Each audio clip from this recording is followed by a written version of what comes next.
3. Accra. Citi Prime News at 12 midday.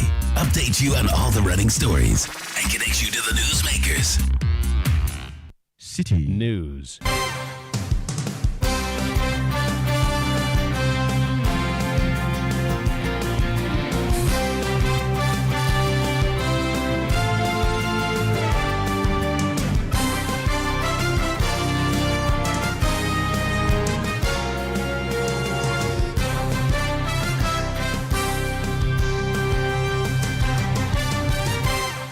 Hello and welcome to the Citi Prime News. We're coming to you live from our studios at number 11, Dr. Martin Loop in at Accra. My name is Ajwatin Kramadom. Coming up, police and military presence intensified at Kendo and Lasietolu in the Wa district over violent clashes that led to the death of 3 persons.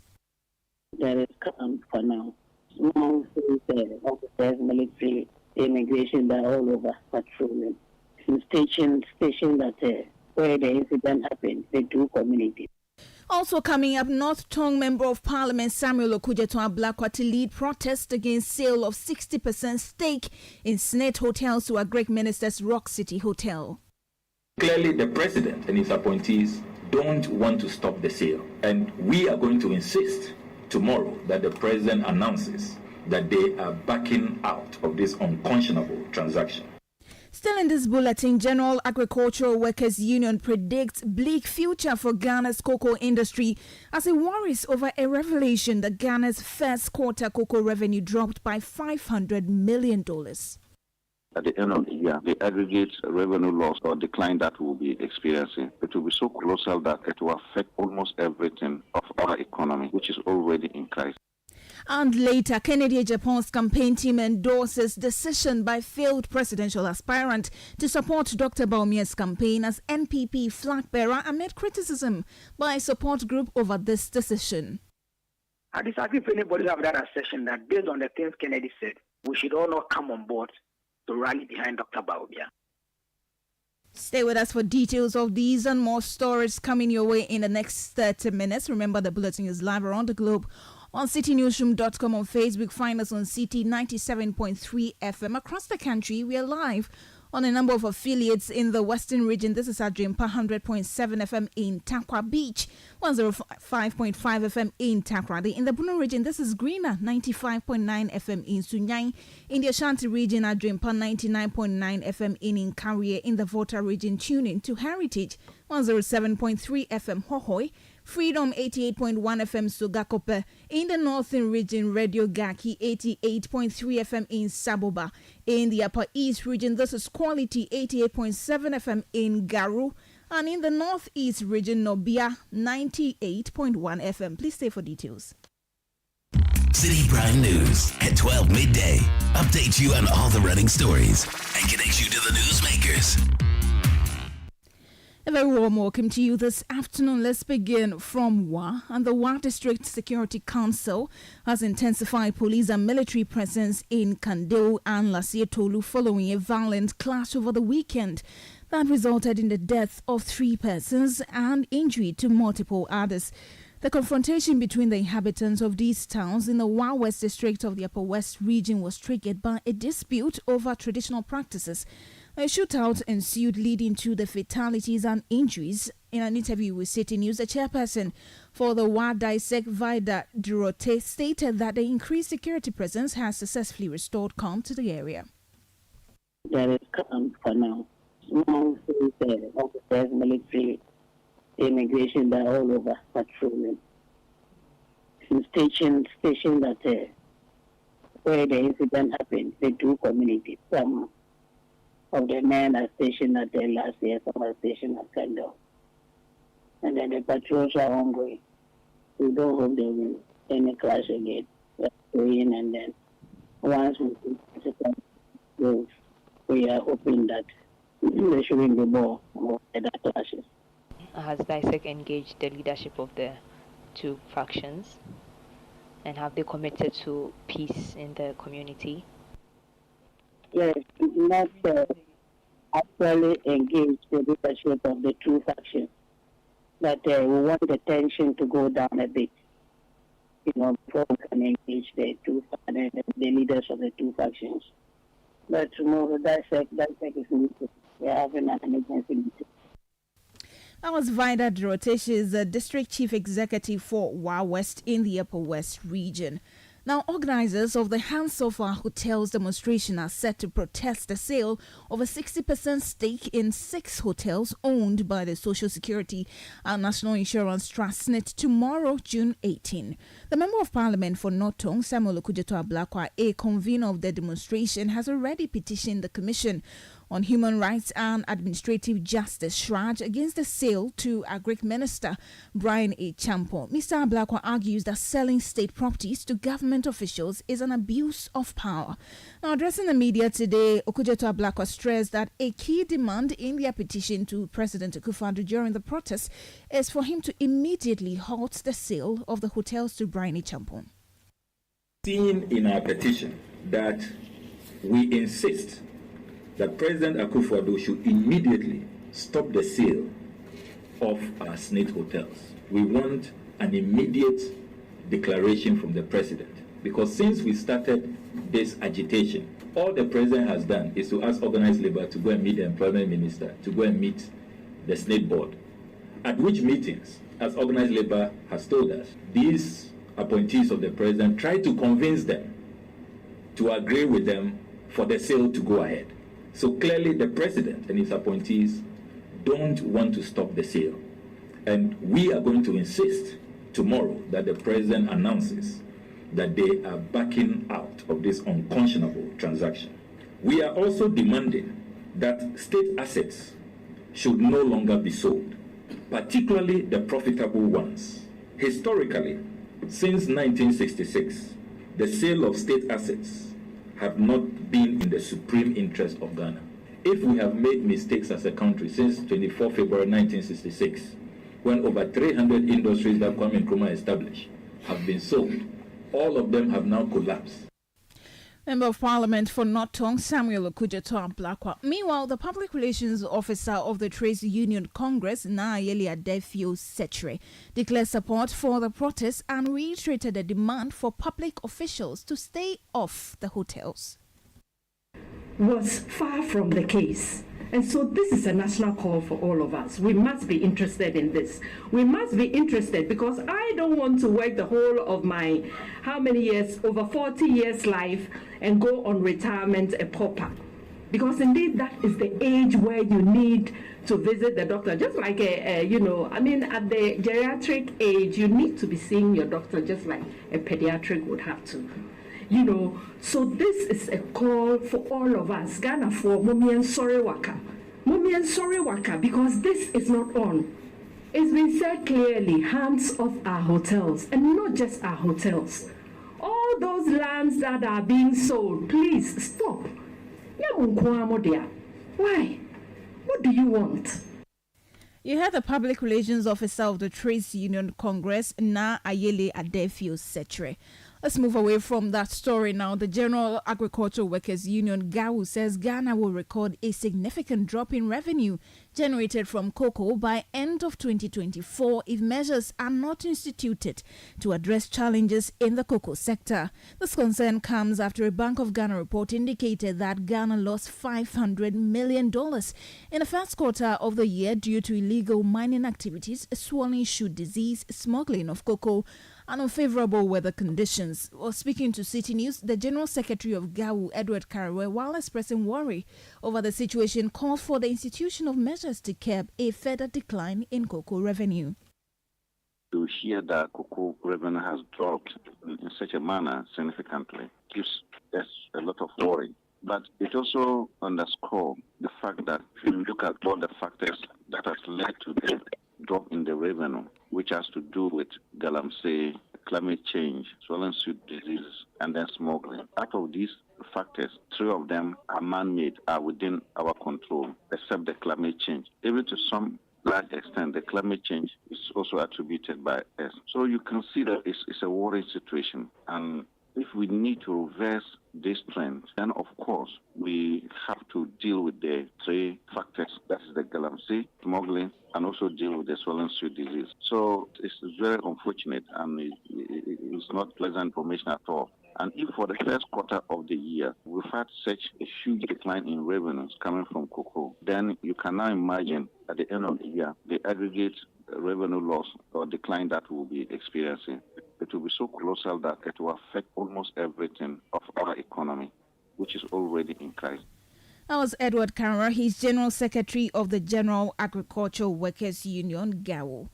Away from that now, the Ghana Airports Company Limited has addressed concerns highlighted in a recent publication about theft from unaccompanied luggage at the Kotoka International Airport. The media report described numerous disgruntled individuals at the airport baggage complaint office expressing their frustration over missing items from their luggage. Now, the publication urged the company to enforce stringent measures to prevent unauthorized entry into areas where passenger luggage is kept. Well, in response, the Airports Company Limited said in a June 16 statement that it had taken note of the concerns raised and is taking steps to immediately investigate and address them. It also assured that plans are already in place to restrict access to non-travelers and unauthorized personnel in security zones such as baggage areas, adding that anyone found culpable of any act of thievery or extortion will be dealt with in accordance with the law.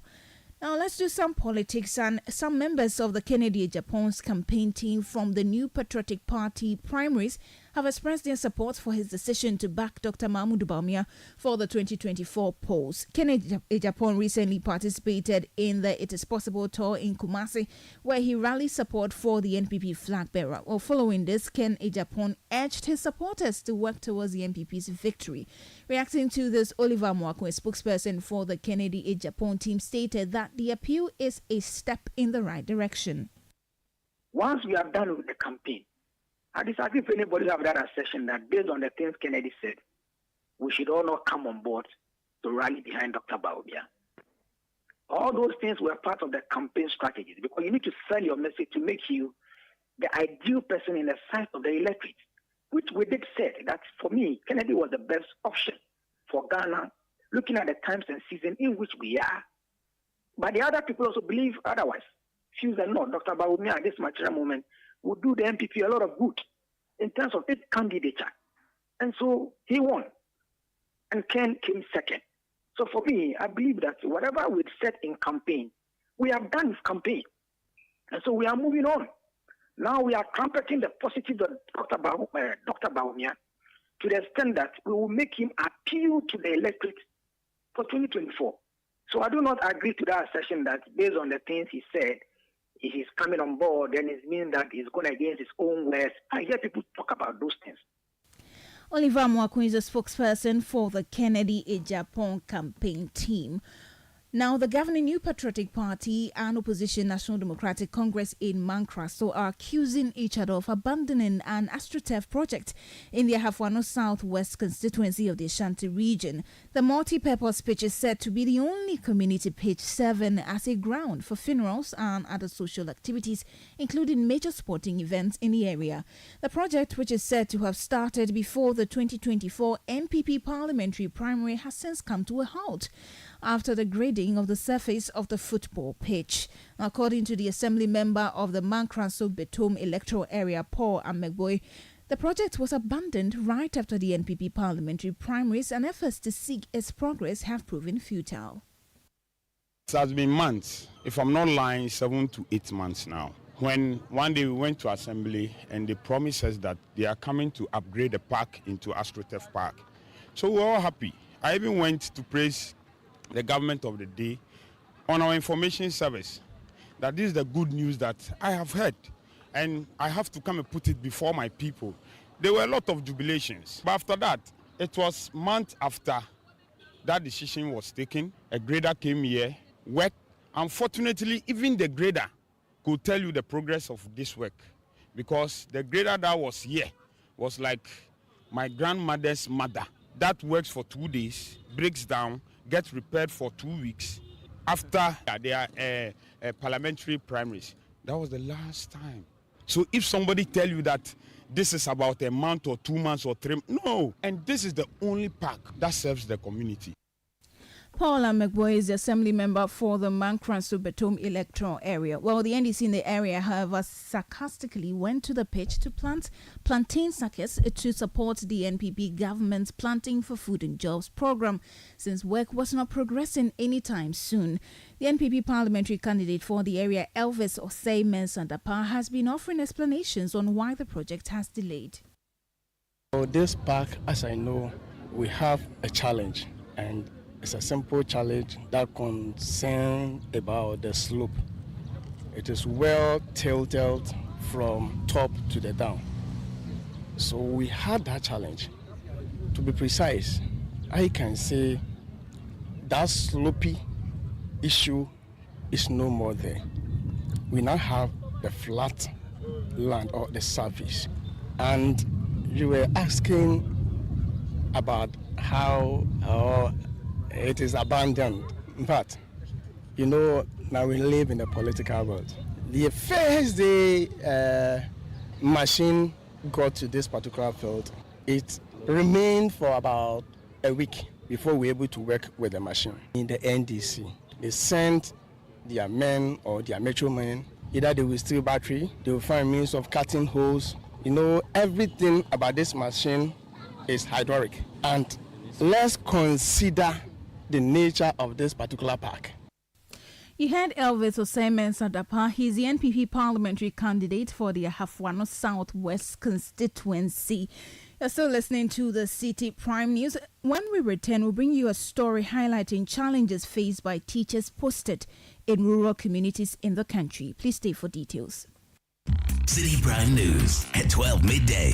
Update you on all the running stories and connects you to the newsmakers. Are you a JHS student in Ghana? Are you a wordsmith with a passion for development? Do you have a way with words that captivates and inspires? If so, then join the Literacy Challenge 2024 now. The nationwide search for the most outstanding junior high school students in Ghana is on. Do you think that it could be you who goes home with 10,000 Ghana cedis and a glitzy trophy? Then, in not less than 600 words, write about the role of the youth in shaping the future of Ghana. What changes would you like to see? And how can young people contribute to making them happen? Script must be in your own handwriting. Script must be endorsed by a parent or guardian. Add your full contact details. Deadline, Saturday the 13th of July, 2024. Submit entries to the front desk of Channel 1 TV or Citi FM. Or send it to P.O. Box GP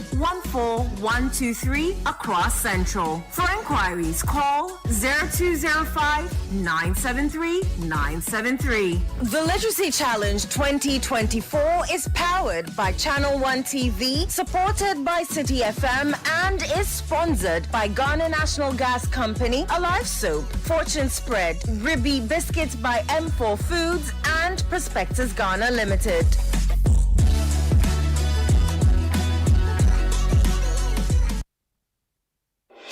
Channel 1 TV is live on DSTV, GoTV, and HD+. On DSTV, find us on Channel 363.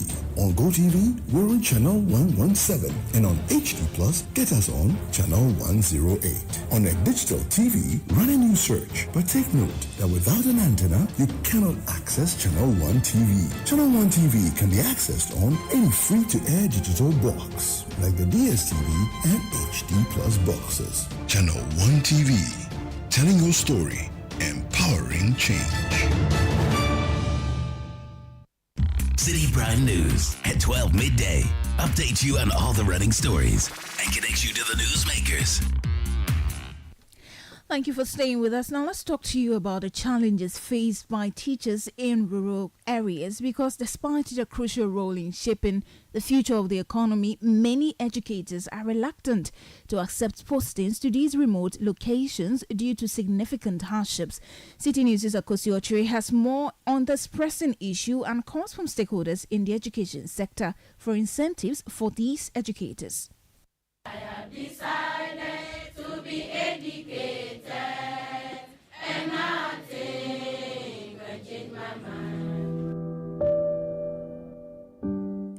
parts of the world, teachers in rural areas face significant challenges that greatly impact the quality of teaching and learning. This issue is particularly pronounced in Ghana, with many educators reluctant to accept postings to these remote locations. One of the primary challenges facing teachers in rural areas is the lack of adequate infrastructure. Many rural schools operate in dilapidated buildings with insufficient classroom space, poor lighting, and a lack of basic facilities such as desks and chairs. Teachers in these areas share stories of the most daring challenges. We are still using the book knowledge. We are still writing on the board because it's the materials that the children will handle.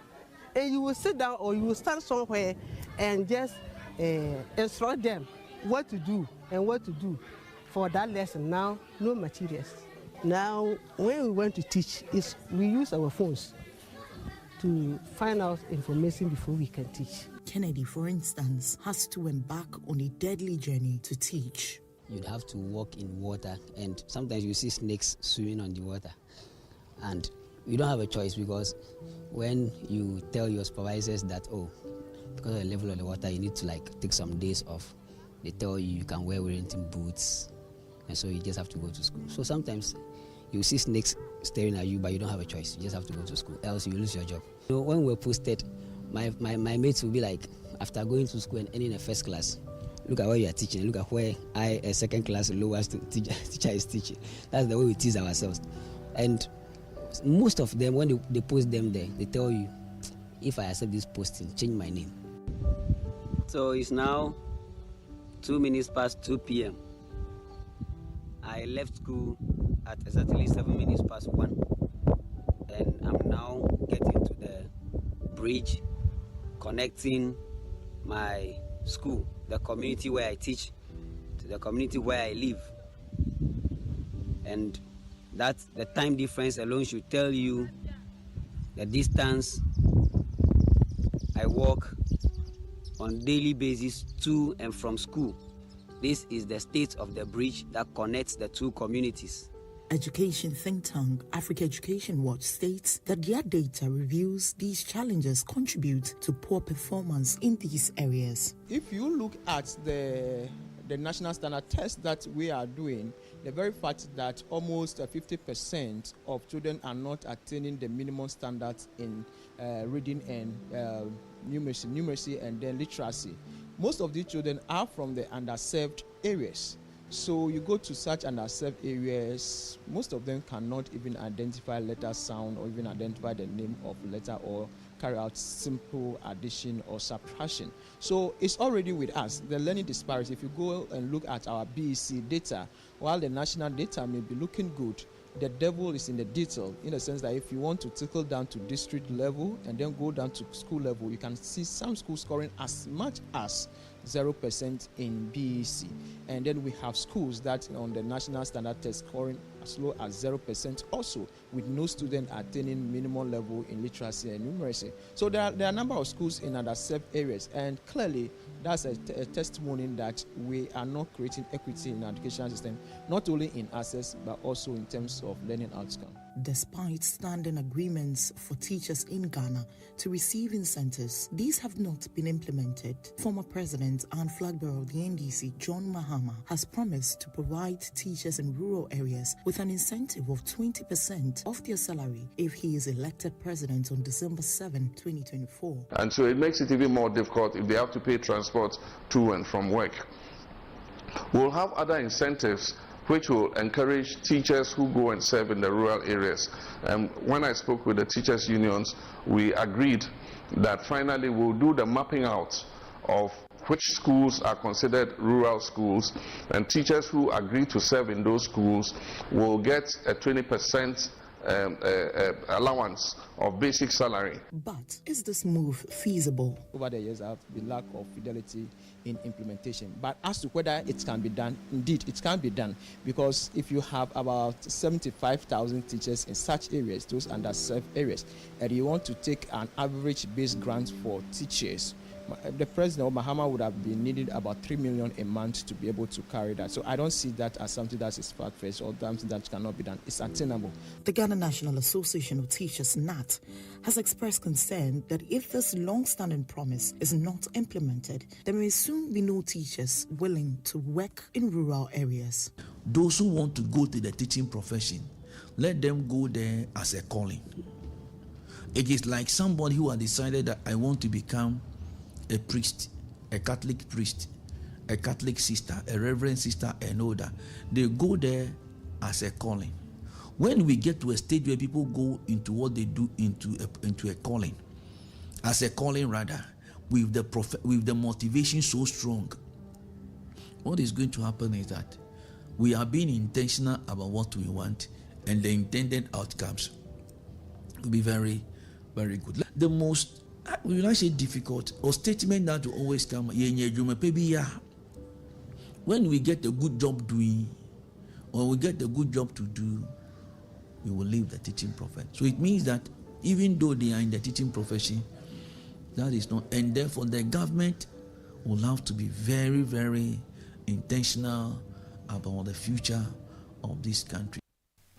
You heard the General Secretary of NAT, Thomas Musa, ending that report filed by Citi News' Akosia Otre. But let's stay on matters of education. Educationist Niama Adi has called for robust measures to improve teaching and learning in preschools in the country.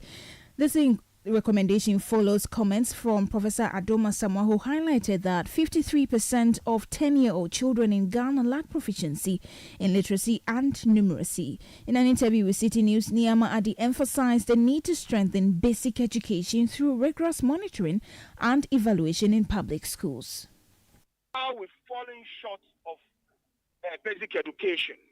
And it has all been political, as we keep saying, that since government shifted focus to free SHS, which is the mathematics, students' mathematics or educational mathematics for voting, the focus on basic school has been watered down. And that is the continuous problems that we are seeing now. So what it calls for now is that we need to strengthen our basic level education. I mean, the textbooks, and even if there's the need to bring the preschool into the proper educational curriculum, that would be very good to have a strong foundation. And you see, usually when you look at these things, as we see now, they are very prevalent in the public schools. Because if you go to the private schools, they are not there like that, which again brings us to the argument of monitoring and evaluation in public basic education, which I don't think we're doing so well, because we're saying, the assumption is that they are not learning so much, so why put the stress on them on that way? So I'll think that much more should be done in the public education, monitoring and evaluation, and then bringing our preschool into proper school curriculum so that the foundation right from there will be very good. You heard an educationist, Niama Adi, speaking to Citi News. And now the High Court in Kumasi has dismissed the suit filed by Chief Inspector Samuel Kra against the Inspector General of Police and the state concerning his promotion. The Chief Inspector had argued that despite his 25 to 30 years of service, the police administration had promoted his junior colleagues under special amnesty while denying him the same opportunity. However, the court, presided over by Justice Kwesi Anochijima, ruled that the Chief Inspector is not entitled to automatic promotion based solely on his attainment of higher academic qualifications. The court concluded that the plaintiff failed to prove his claim by the preponderance of probability. Now, the Ghana National Fire Service has attributed the collapse of a building in Tema to failure of contractors to adhere to the specified period for the drying of mixed concrete before resuming construction works.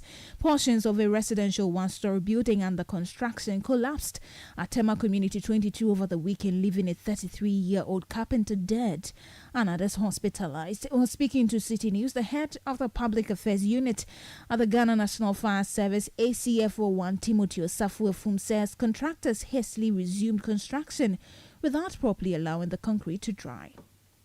The carpenter was removing the wooden structure from the beam, from the pillar, and that was where the beam gave way, falling and trapping the carpenter.